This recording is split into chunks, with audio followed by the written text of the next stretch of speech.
الحمدللہ وحدہ والصلاة والسلام علی من لا نبی بعدہ قال اللہ تبارک و تعالی فی القرآن المبین اعوذ باللہ السمیع العلیم من الشیطان الرجیم بسم اللہ الرحمن الرحیم لقد کان لکم فی رسول اللہ اسوۃ حسنہ آمنت باللہ صدق اللہ مولانا العظیم۔ معزز ناظرین کرام، السلام علیکم ورحمۃ اللہ وبرکاتہ۔ آج آپ کے سامنے اس لیے آیا ہوں کیونکہ 7ویں جماعت کی جو ہسٹری ہے یا سیوکس،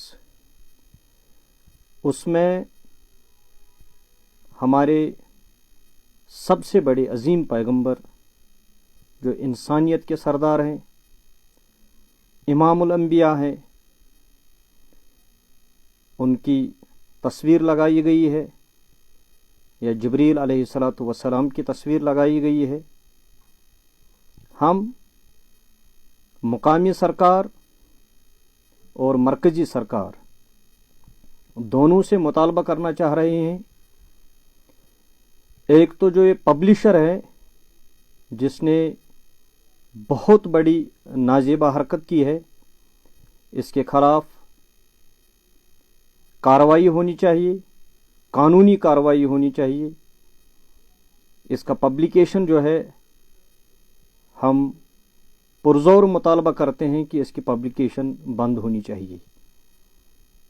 دوسری یہ کہ Jammu Kashmir board of school education جو ہے، اس نے ایک آرڈر نکالا ہے جس کا ہم خیر مقدم کرتے ہیں کہ لداخ اور جموں کشمیر میں اس مواد کو ان کتابوں سے نکالا جائے، مگر ہم مطالبہ کرتے ہیں یہ صرف جموں کشمیر کا مسئلہ نہیں ہے، یہ صرف لداخ کا مسئلہ نہیں ہے، بلکہ یہ مواد جو 7ویں کلاس میں ہے تھرو آؤٹ انڈیا، اس 7ویں کلاس ہسٹری اور سیوکس میں یہ مواد ہے۔ مرکزی سرکار سے ہمارا یہی مطالبہ ہے کہ یہ مواد ہندوستان کے ہر ایک علاقے سے اس کو ختم کیا جائے، اس کو نکالا جائے۔ اور میرا یہ بھی مطالبہ ہے کہ جو بھی پبلشر ہمارے سکولوں کے لیے کتابیں چھاپے، ان کتابوں کی پہلے سکریننگ ہونی چاہیے۔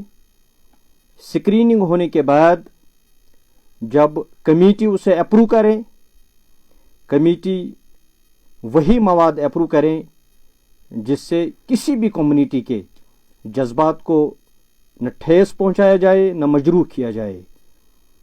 یہ 7ویں کلاس میں جو ہسٹری اور سیوکس میں یہ مواد بھر دیا گیا ہے، اس سے صرف جموں کشمیر کے لوگوں کی، مسلمانوں کے دل آزاری نہیں ہوئی ہے، بلکہ لداخ میں بسنے والے مسلمانوں کے دل بھی مجروح ہوئے ہیں۔ بھارت کے 25 کروڑ مسلمانوں کے دل بھی مجروح ہوئے ہیں، اور عالمی سطح پر 2.25 ارب مسلمان جو رہتے ہیں ان کے دل مجروح ہوئے ہیں۔ ہمارا مطالبہ ہے، پہلے وسیم رضوی نے ہمارے عظیم پیغمبر جناب رسول رحمت صلی اللہ علیہ وسلم کی شان میں گستاخی کی، اس سے کڑی سے کڑی سزا ملنی چاہیے۔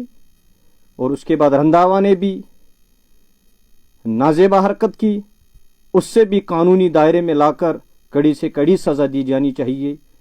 اور جس نے یہ 7ویں کلاس میں مواد رکھا ہے، ان سب اشخاص کے خلاف قانونی کارروائی ہونی چاہیے تاکہ مسلمان کے دل جو مجروح ہوئے ہیں اس کا کچھ مداوع ہو جائے۔ باقی والسلام۔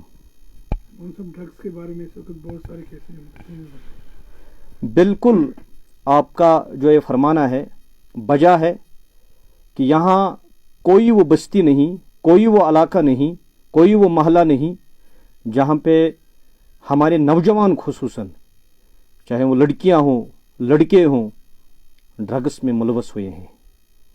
میرا حکومت سے مطالبہ ہے ایک کنکریٹ اس کے خلاف ایک مہم چلائی جانی چاہیے،